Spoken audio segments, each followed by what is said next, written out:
네, 오늘 우리에게 주시는 하나님의 말씀 보도록 하겠습니다. 신약 성경 요한복음 3장 16절에서 17절 두 절의 말씀입니다. 제가 가진 신약 성경 146면에 있는 요한복음 3장 16절 17절 두 절의 말씀, 저희 다 같이 한 목소리로 봉독 드리겠습니다. 하나님이 세상을 이처럼 사랑하사 독생자를 주셨으니 이는 그를 믿는 자마다 멸망하지 않고 영생을 얻게 하려 하심이라. 하나님이 그 아들을 세상에 보내신 것은 세상을 심판하려 하심이 아니요 그로 말미암아 세상이 구원을 받게 하려 하심이라. 아멘. 하나님의 말씀입니다. 할렐루야. 네, 반갑습니다. 오늘 성경 본문은 너무나도 잘 아는 말씀이라 뭐 할 것이 있을까 이렇게 생각을 할 수도 있지만 얼마나 중요한 말씀인지 제가 묵상하고 또 묵상하여 다시 한번 우리 성도님들과 나누고자 합니다. 어느 날 제가 퇴근하고 집에 갔는데 저희 막내가 국어 문제집을 풀고 있더라고요. 열심히 풀고 이제 다 풀어서 신이 나서 답을 맞추러 엄마에게 옵니다. 나름 열심히 풀었는지 대부분 다 맞았습니다. 그런데 한 문제를 헷갈려 하더라고요. 그 문제가 중심 문장을 찾아라라는 그 문제고 쭉 지문이 나오는데 그 지문 중에 중심의 문장을 찾아야 되는데 중앙에 있는 문장을 찾아서 틀리게 되었습니다. 그리고 중심이 무엇인지를 여러 번 다시 한번 설명한 적이 있습니다. 우리는 책을 읽을 때, 대화를 할 때에도 그 대화의 중심을 파악하고 주제를 파악하는 것이 정말 중요합니다. 주제 파악이 별거 아닌 것 같지만 얘기하다가 생뚱맞은 이야기들 하시는 분들이 가끔씩 계십니다. 잘못 듣거나 잘못 파악하셔서 그렇게 말씀하시는 분들도 있는 것 같습니다. 오늘 본문은 그 성경의 중심 문장이다, 성경의 주제다라고 이야기할 만한 아주 중요한 구절입니다. 그래서 오늘 본문은 하나님께서 우리에게 주신 말씀 중에 가장 중요한 말씀이고 성경을 압축하고 또 요약하면 한 절이 남을 텐데 그게 오늘의 말씀이 아닐까 싶습니다. 성경은 시작부터 마지막까지 예수 그리스도에 대하여 다루고 있습니다. 구약은 오실 예수님에 대하여, 그리고 신약은 오신 예수님에 대하여 기록하고 있습니다. 그러니까 오늘 말씀을 보면 하나님께서 예수님을 보내신 이유와 그리고 예수님께서 이 땅에 하실 일과 목적에 대하여 잘 기록하고 있는 본문이죠. 우리의 믿음 생활의 중심은 결국 우리 영혼의 구원입니다. 그렇다면 이보다 더 중요한 말씀이 어디 있겠습니까? 어떻게 구원을 받아야 하는지, 누구를 통하여 구원을 받는지, 무엇을 믿어야 하는지에 대하여 오늘 본문은 정확하게 기록하고 알려주고 있기 때문에 그렇습니다. 그래서 우리가 이 말씀만 믿고 따른다면 우리는 누구나 하나님의 나라에 들어갈 수 있고 하나님의 자녀로 살아가기에 충분한 자격을 갖는 것입니다. 유명한 그 빌리그레암 목사님께서 오늘 본문을 설교하시면서 이런 말씀을 하셨답니다. 여러분, 내가 이 설교를 할 때는 마지막 설교인 것처럼 할 수 있기를 원합니다. 그러므로 여러분들도 들을 때 이것은 내가 마지막으로 듣는 설교인 것처럼 들으시기 바랍니다. 왜냐하면 인간은 내일을 아무도 보장하지 못하기 때문입니다. 이 말씀을 바로 들으면 내일이 없다 해도 영원히 사는 자가 될 것이고, 이 말씀을 듣지 못하면 영원히 불행해질 수밖에 없기 때문입니다. 이렇게 설교하셨다는 거예요. 그러니 얼마나 중요한 말씀입니까? 이 말씀 하나면 모든 것이 다 해결된다라는 말씀이죠. 오늘 성경 본문은 예수님께서 대화를 나누시는 장면입니다. 그 대화 상대는 니고데모라는 사람이죠. 그 니고데모는 아주 유명한 사람입니다. 바리새인이고 산헤드린 공의회 의원이었습니다. 많은 사람들이 알아볼 정도의 사람이에요. 지식을 많이 갖춘 사람입니다. 성경에 보면 예수님을 만나러 올 때 한밤중에 왔다고 해요. 많은 사람들이 알아보니까 또 바리새인이니까 예수님 만나는 것이 극히 꺼려지고 많은 사람들에게 알려줘서 좋을 게 없겠다라는 생각을 했겠죠. 그리고 몰래 예수님을 찾아온, 그리고 예수님과 대화하는 도중에 예수님께서 주신 가르침이라는 거예요. 그 바리새인 니고데모는 누구보다도 성경과 율법에 대하여 아주 잘 아는 사람이었습니다. 그런데 문제는 뭐냐? 니고데모가 하나님의 중심, 그 성경의 중심을 예수님과 다르게 이해하고 있었다라는 것이 중요한 것이죠. 니고데모는 율법으로의 구원을 생각하고 있었던 사람입니다. 율법을 통하여 하나님께 나아가고 율법을 통하여 천국에 갈 수 있는 그러한 생각을 가졌던 사람입니다. 그래서 니고데모는 법을 잘 지키는, 특별히 하나님의 말씀 율법을 잘 지키고 사는 사람이 당연히 천국에 가는, 구원을 받는 사람이다라고 여겼을 것입니다. 그런데 구원에 대하여 예수님은 니고데모의 그러한 모든 생각들을 바꿔주십니다.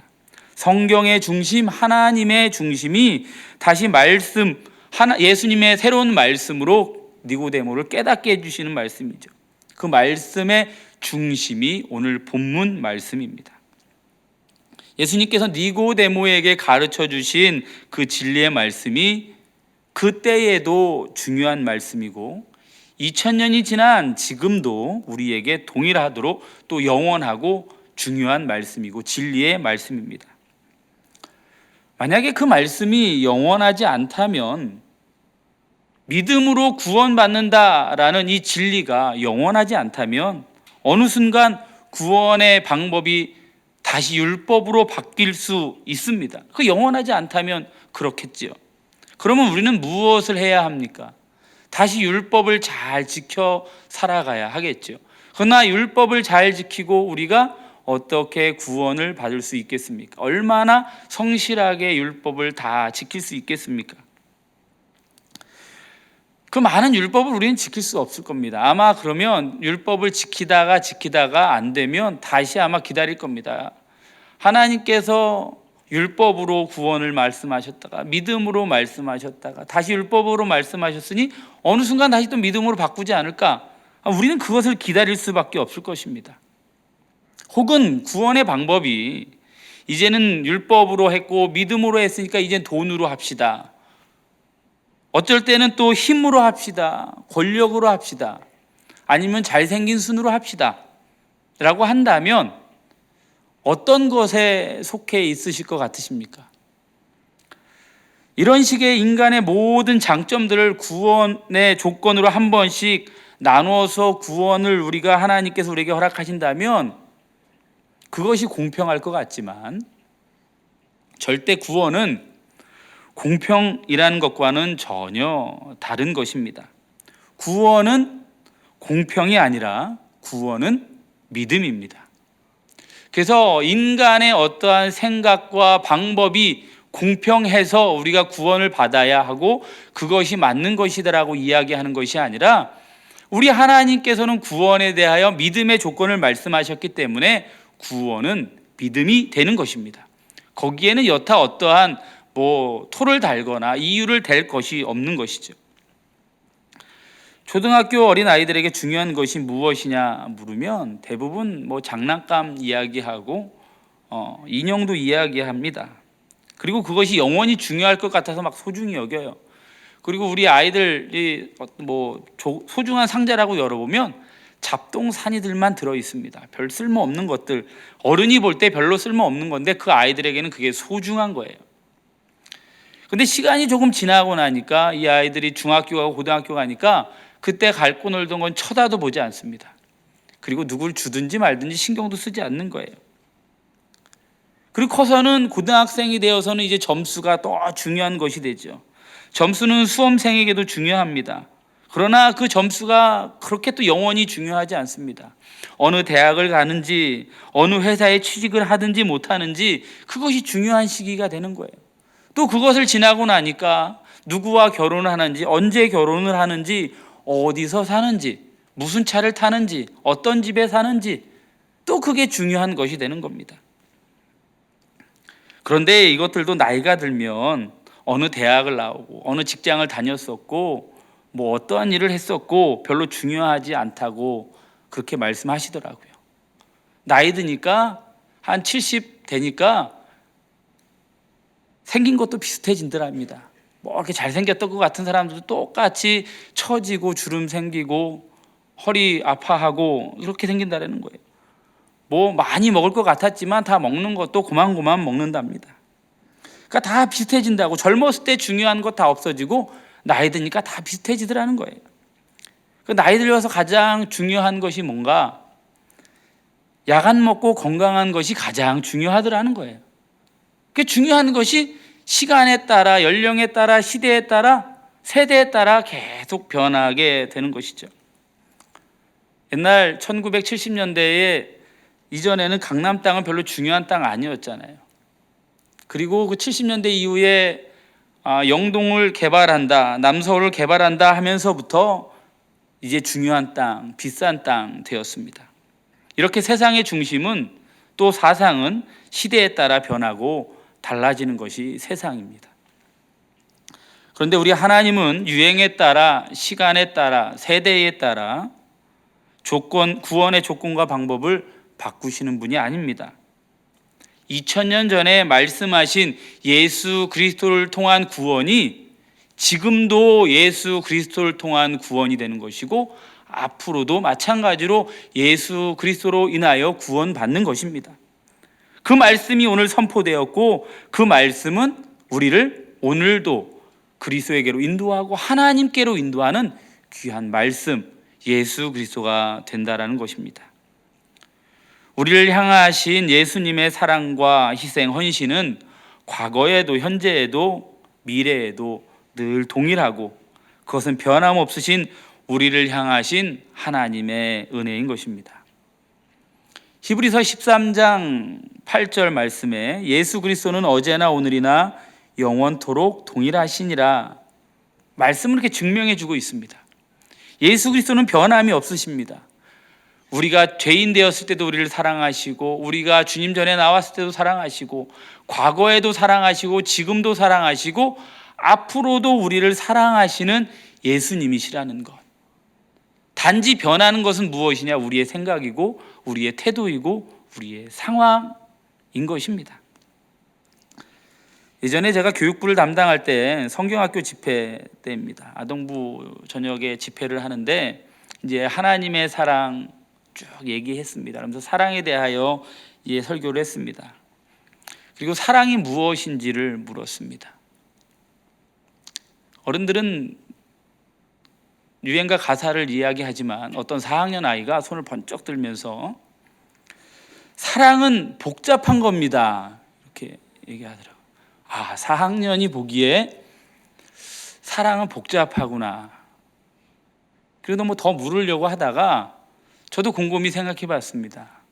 사랑은 복잡하더라고요. 왜 복잡하겠습니까? 왜 복잡하겠습니까? 주고받는 계산이 맞아야 되는 거예요. 일방적인 거 없습니다. 내가 이만큼 주면 그쪽에서도 이만큼의 사랑이 와야 돼요. 내가 이만큼 희생하고 헌신하면 그 사람으로부터 그것에 대한 보상을, 사랑의 보상을 받아야 사랑이 아름답게 유지되는 것입니다. 일방적으로 사랑만 요구하거나 일방적으로 사랑만 쏟아부을 수는 없는 것이 우리의 사랑입니다. 그래서 우리는 세상의 사랑이 영원할 것처럼 믿고 행동하지만 영원하지 않은 거 알고 있습니다. 그럼에도 사랑을 시작하면 나의 사랑만은 특별히 영원할 것이다 이렇게 믿고 싶은 거예요. 그리고 그렇게 행동합니다. 그리고 남의 사랑을 쳐다보면 남의 사랑은 또 객관적으로 보니까 영원하지 않다라고 말합니다. 그런데 우리는 세상에는 영원한 것이 없음을 알고 있습니다. 세상의 중심과 사상과 가치와 이념과 정신은 시대에 따라 변합니다. 흐름에 따라 변합니다. 환경에 따라 변하는 거예요. 그러나 오늘 성경 말씀은 2000년 전에도 진리였고 오늘도 진리이고 영원히 변치 않는 그 한 가지, 예수 그리스도가 구원의 이름이라는 것입니다. 우리는 그것을 온전히 믿고 그 이름만을 붙잡는 성도로 살아가야 되는 거예요. 과거에는 율법을 붙잡았고 지금은 예수 그리스도를 붙잡고 앞으로는 무엇을 붙잡겠습니까? 그것이 아닙니다. 언제나 우리에게 허락하신 하나님 아들 예수 그리스도만이 우리의 영원한 구원의 이름이고 생명의 이름이 되시는 겁니다. 우리의 상황과 환경이 변해도, 우리의 능력이 있어도 없어도, 재물과 권세가 있어도 없어도, 우리의 가치와 삶의 모습이 다 바뀐다 할지라도 예수 그리스도는 우리에게 구원의 이름 되시고 우리의 소망이 되시는 것입니다. 영원이라는 개념을 한번 찾아봤습니다. 철학적으로 뭐 이렇게 막 써놨는데 영어 단어로 표현을 했더라고요. 이터널이라는 영어 단어와 이모탈이라는 두 가지 영어 단어를 영원이라는 것으로 사용했습니다.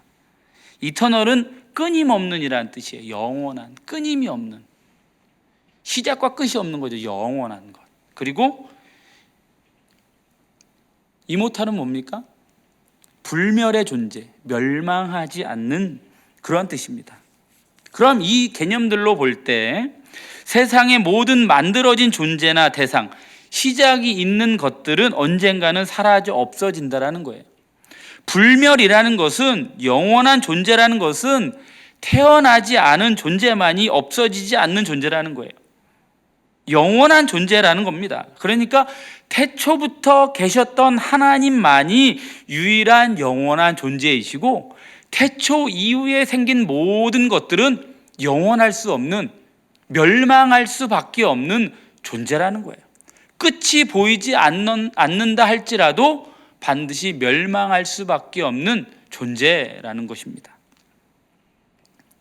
이 땅의 모든 구조와 상황은 만들어진 겁니다. 또한 이 땅에 아무리 작은 생명체, 특별히 바이러스라 할지라도 그것은 파생되어 태어난 존재입니다.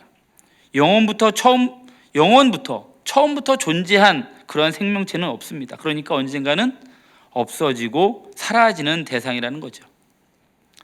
얼마 전에 뉴스를 보다가 신부 혼자 결혼식을 한다는 기사를 보았습니다.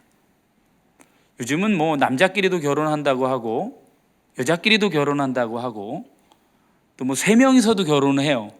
그러니까 그런 맥락에서 이제는 혼자도 결혼을 하나 보다 이러면서 기사를 봤습니다. 그랬더니 내용인즉슨 결혼식이 됐는데 그 전날 신랑이 확진이 된 거예요. 그러니까 뭐 취소를 할 수가 없는 겁니다. 결혼식장도 이미 예약을 했고 그래서 조정이 불가하고 손님들도 다 초대를 했고 또 위약금을 물리기도 너무 크고 하니까 결국은 신랑 없는 결혼식을 신부 혼자 입장했다가 혼자 퇴장하면서 끝난 결혼식이 되어버린 거랍니다. 지금 우리 코로나의 이 상황이 끝날 것 같다고 우리 인간들은 예측을 합니다. 많은 뭐 보건기구들은 예측을 하지만 결국은 또 변이가 일어나고 끝날 기미를 보이지 않고 있습니다.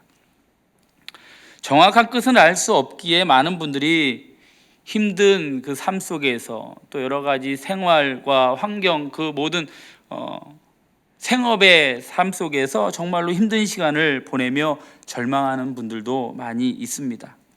그러나 우리가 모두가 다 아는 사실이 또 있습니다.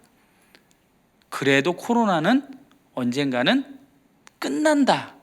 언제인지는 모르지만 언젠가는 끝난다라는 거예요. 왜요? 영원하지 않으니까 그렇습니다.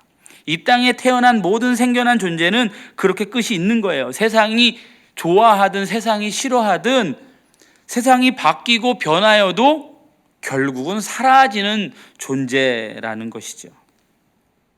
세상은 그렇습니다. 결혼식을 앞둔 신랑이라고 코로나가 비켜가지 않습니다.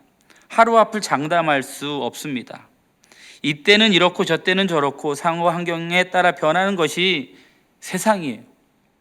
변하기 때문에 특별히 그것이 기준이 될 수 없고 우리의 표대가 될 수 없습니다.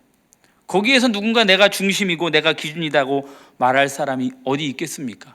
영원한 것이 없는데 어떻게 기준이며 어떻게 목적이 될 수 있느냐라는 것이죠. 그래서 우리는 우리의 기준을, 중심을, 주관자는 하나님이셔야 하고 하나님만이 마땅한 분이시라고 밖에는 우리는 인정할 수밖에 없는 겁니다. 오늘 본문 16절의 주어를 보면 하나님이 세상을 이처럼 사랑하사 이렇게 기록하고 있습니다. 하나님이 이렇게 되어 있죠. 제가 오늘 본문을 묵상하면서 여기에 하나님의 큰 은혜를 다시 한번 깨닫게 됩니다. 주어가 하나님이에요. 우리 구원의 주체가 하나님이 되신다라고 말씀은 정확하게 기록하고 있는 거예요. 하나님이 세상을 이처럼 사랑하사. 우리가 하나님을 사랑하여가 아니라 하나님이 세상을 이처럼 사랑하사예요. 우리가 만약에 하나님을 사랑한다면, 그래서 구원을 우리가 얻어야 된다면 어떠한 상황이 발생하겠습니까? 믿음으로도 놀라운 구원의 은혜이지만 구원의 주체가 우리가 아닌 하나님이 되신 것이 또 큰 은혜로 우리에게 다가올 것입니다. 어린 아이들과 어디 외출을 할 때 4-5살 때까지는 손을 꼭 잡고 걸어갑니다. 그때 아이가 부모의 손을 잡는 것 같지만 결국은 부모가 아이의 손을 잡고 있는 거예요. 왜요? 넘어지면 부모가 손을 잡고 넘어지지 않게 하기 위해서 부모가 결국은 아이의 손을 잡아야 하는 겁니다. 반대가 될 경우엔 넘어질 수밖에 없잖아요. 구원을 위해 우리가 주체가 되어 무엇을 한다면 그것을 상상만 해도 절망적이죠. 아마도 이거 해보고 저거 해보고 또 안 되니까 여기 가보고 저기 가보고 저러다가 이러다가 많은 것, 그치는 것이 우리 인생의 모습일 겁니다. 결국은 구원의 길도 찾지 못하고 진리도 찾지 못하고 아무것도 이루지 못하고 희망을 갖지도 못하고 포기하고 말아버릴 것이 아마 우리 인생일 것입니다. 그러니까 우리를 향한 하나님의 그 사랑, 변치 않는 영원한 하나님이 우리 구원의 주체가 되신다고 하는데 이게 얼마나 큰 은혜냐라는 것이죠. 내가 하나님의 손을 잡는다면 우리의 힘이 미약하여 놓칠 때가 있습니다. 그러나 하나님이 주체가 되셔서 우리의 손을 잡아주신다면 하나님과 우리는 떨어질래야 떨어질 수 없는 사이가 되는 것입니다. 얼마나 큰 은혜입니까? 얼마 전에 아내가 저에게 문자 하나를 보냈습니다. 문자를 보고 깜짝 놀랐어요. 이제 보낼 준비를 합시다. 뭘 보낼까? 밑에 봤는데 큰아들을 보내자는 겁니다. 그래서 사진이 하나가 왔습니다. 병역 준비역 통지서, 이런 것도 요즘은 보내주더라고요. 영장도 아닙니다. 한마디로 병역 입대 준비역에 편성됐다. 이제 군대 가기 전까지는 여기에서 관리한다. 이런 식의 이제 통지서가 온 겁니다. 키우다 보니까 아들 둘을, 이제 어린 딸 하나 키우다 보니까 아들 둘 얼른 커서 집 나갔으면 좋겠다 이런 생각을, 얼른 군대 갔다가 얼른 결혼했으면 좋겠다 이런 생각을 하지만 또 정작 그 우편물 받으니까 또 마음이 싱숭생숭 하더라고요. 정작 가는 날짜가 정해진 것도 아닌데 하여튼 그런 마음이 들더라고요. 그러면서 큰아들 생각을 했더니 큰아들이 돌 좀 지나서 좀 큰 수술을 한번 했습니다. 수술실 앞에서 이제 마취약에 취해 잠들어 있는 돌쟁이 아이, 그 아들을 보면서 가슴 아파하던 그때 그 마음이 생각이 나더라고요. 오늘 본문을 보니까요, 하나님은 아들 독생자 예수를 이 땅에 보내실 때 하나님이시니까 라는 생각으로 봤었는데 세상의 대속제물로 그 아들을 보내시는 것은 쉬운 결정이 아니었겠다라는 생각이 들더라고요. 대속제물이 되셔야만 우리를 구원해 주실 수 있는 모든 구원의 사역이 완성되는 것이기에 가슴 아픈 일이라 할지라도 어쩔 수 없이 그런 결정을 하시고 하나님은 아들 예수 그리스도를 이 땅에 보내주셨다는 겁니다. 얼마나 마음의 준비를 많이 하셨을까? 우리의 구원은 거저 오는 구원이 아닙니다. 하나님께서 가슴 아파하시고 아들을 보내시고 아들이 십자가의 고통으로 우리의 죄를 대속해 주셨기에 우리는 그 구원의 은혜를 받으며 살아가는 것입니다.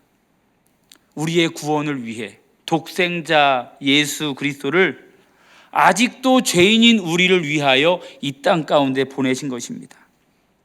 그 아들 예수 그리스도는 이 땅에 오셔서 모든 고통과 죽음과 두려움과 절망과 핍박과 고난을 받으시면서 그 모든 일들을 감당하셔야 했고 그 상황들을 마주하셔야 했던 것입니다. 그럴 때의 아버지의 마음은 기쁘지 않았, 슬픈 마음, 아픈 마음이었을 겁니다. 근데 만약에 그러한 결단을 우리가 했다면 아마 포기하고 말았을 것입니다. 죄인인데 그냥 둘까? 벌받아 마땅하지 않을까? 아들 보내지 말까? 아마 이렇게 고민했을 겁니다. 그러니까 하나님이 주체가 되셨으니까 얼마나 대단한 은혜고 큰 은혜인가 다시 한번 감사하게 됩니다. 또 다른 편으로 이 말씀을 보면서 우리 하나님이 주체가 되신다는 것은 우리의 구원의 사역에 있어서 두려울 것이 없다라는 것이 됩니다. 이 세상을 우리가 살아가지만 하나님의 계획 안에 살아가는 우리의 삶, 성경의 출애굽 여정들을 보면 하나님이 주체가 되어 이끄시는 여정이었습니다. 이스라엘은 깨닫지 못했어요. 처음에 애굽에 나와서 이제 애굽을 떠나서 자유의 나라로 가게 됩니다. 하나님이 적과 꿀이 흐르는 가나안 땅을 주신다고 하여 꿈을 품고 나갑니다. 그런데 처음부터 길을 잘못 들어 어디로 가게 됩니까? 홍해 앞으로 딱 서게 되는 거예요. 온 길은 있는데 앞으로 나갈 길은 없는 겁니다. 뒤에 애굽 군사는 쫓아옵니다. 그래서 그들은 원망했습니다. 하지만 하나님은 홍해가 하나님의 원래 계획이셨어요. 그리고 바다를 가르시고 거기에 길을 내셔서 건너게 하시는 계획이었습니다. 그리고 홍해에 애굽의 모든 군사를 엎으셨어요. 우리는 상상할 수 없는 일이지만 하나님이 하셨기에 완벽했습니다. 하나님이 주관자이시고 그 우리 구원 사역의 주체가 되셨기 때문에 가능한 일이에요. 이거 우린 걱정할 것이 없습니다. 그 다음에 광야의 40여 년의 여정을 보십시오. 광야는 성지순례 갔다 오신 분들은 다 아실 겁니다. 정말 생물이 살 수 없는 곳입니다. 아무것도 없어요. 허허벌판에 식물도 없습니다. 돌덩이들, 돌멩이밖에 없는 땅이에요. 그러한 곳에 과거에 3600년 전에 아무 시설도, 수도 시설도, 화장실도, 잠잘 만한 곳도 없는 그곳에서 200만 명이라는 사람이 40년 동안 수많은 가축과 함께 목말라 죽지도 않고 추워서 얼어 죽지도 않고 뜨거운 열기로 타 죽지도 않았다는 거죠. 얼마나 큰 은혜입니까? 기적 아니겠습니까? 지금 과학이 아무리 발달하고 좋아졌다고 할지라도 우리가 광야의 40년 동안을 안전하게 살 수 있다는 보장이 어디 있겠습니까? 그러나 3600년 전에도 안전하게 모두가 목마르지 않고 얼어 죽지 않고 타 죽지 않고 모두가 살았어요. 하나님이 하셨기 때문에 그렇습니다. 하나님이 구원의 주관자이시기 때문에 그렇다는 거예요. 오직 이스라엘 백성이 죽은 이유는 무엇입니까? 하나님이 준비하신 길에서 벗어났을 때 죽은 거예요. 뱀에 물려 죽은 겁니다. 땅이 삼킨 거예요. 하나님의 길을 벗어났을 때, 우리의 인생의 여정에 많은 어려움과 세상의 기준으로 볼 때 죽을 수밖에 없는 절망의 길이라 할지라도 하나님이 그 길로 인도하신다면 그 길은 생명의 길입니다. 그러나 우리가 준비한 그 길로 간다면 그것은 언제 어디서 어떠한 죽음의 공포가 엄습할지 모르는 길이 되는 거예요. 하나님이 주체가 되시는 구원, 놀라운 은혜인 겁니다. 이스라엘 40년 광야 생활과는 비교할 수 없지만 군에서 완전 군장 40km를 메고 천리 행군 한 30-40km를 걷습니다. 행군할 때 정말 힘들었습니다. 그런데 어떻게 걸어봤느냐? 저는 딱 한 번 행군을 해봤습니다. 이제 군대는 키대로 줄을 서는데 큰 사람이 앞에 서고 작은 사람이 뒤에 섭니다. 저는 어디쯤 섰겠습니까? 상상하시면 됩니다. 열심히 그래도 완주를 했습니다. 앞사람 뒤꿈치만 보고 갔어요. 한 걸음 걸을 때마다 한 걸음 줄었다, 1m 줄었다, 이 생각으로 앞 사람 뒤꿈치만 보고 걸어갔어요. 그리고 쉬라고 그러면 쉬었습니다. 또 일어나서 걸으라고 하면 앞 사람 뒤꿈치 보고 걸어가는 거예요. 어떻게 걸을 수 있었는지 아십니까? 끝이 있으니까. 한 걸음 걸었으면 한 걸음만큼 온 거예요. 그러면 내 갈 길이 그만큼 줄은 거잖아요. 자꾸 줄어드는 것을 생각하면서 그러면서 갔습니다. 고통스러운 행군이지만 그 도착지가 가깝다라는 소망과 희망을 가지고 갈 수 있었던 거예요. 그런데 우리의 인생의 고난은 행군과 같이 단순한 고난이 아닙니다. 끝이 보이지 않습니다. 지금 절망 가운데, 많은 힘든 상황 가운데 살아가시는 성도님들도 아마 계실 겁니다. 그런데 그 끝이 어디 정해져 있지 않습니다. 언제 경제가 좋아지고 나빠지고 어떠한 고난이 해결되고 이런 거 기약이 없습니다. 뻔한 끝이 아닙니다. 단순하지 않습니다. 끝도 모르고 갑자기 어려움이 나타날 수도 있습니다. 그럼에도 우리는 소망이 있습니다. 하나님이 우리의 여정의 주인이 되시기 때문입니다. 그래서 우리는 고난 중에도 절망 중에도 기뻐할 수 있는 겁니다. 끝을 넘어 영원한 하나님의 사랑이, 또 그 너머에 구원이 있음이 우리에게 소망이 되는 거예요. 절망 속에서 좌절하지 않고 소망으로 나아갈 수 있는 것입니다. 로마서 5장 3절 4절 말씀에 다만 이뿐 아니라 우리가 환난 중에도 즐거워하나니 이는 환난은 인내를, 인내는 연단을, 연단은 소망을 이루는 줄 알미로다. 결국 우리의 이러한 인생의 어려운 모든 것들은 하나님께서 우리를 소망으로 이끄시는 그러한 과정 중에 한 시간입니다. 오늘도 우리는 그래서 그 힘듦과 어려움 속에서 기뻐할 수 있고 즐거워할 수 있고 좌절하지 않고 소망할 수 있는 것입니다. 우리가 사순절을 보냅니다. 사순절은 그런 깨달음이 있는 절기입니다. 절망의 시간을 보내고 소망의 시간을 맞이하는 절기입니다. 우리를 위해 십자가의 고난 속에서 부활의 소망을 빚어내시는 시간입니다. 내 삶이 어렵고 힘들어도, 절망 중에 있어도, 일이 잘 풀리지 않아도, 주님의 약속이 보이지 않는 것 같고 멀리 있는 것 같아도 그 끝 너머에 계시는 영원한 하나님의 약속과 계획을 우리는 말씀을 통하여, 예배를 통하여 발견할 수 있는 겁니다.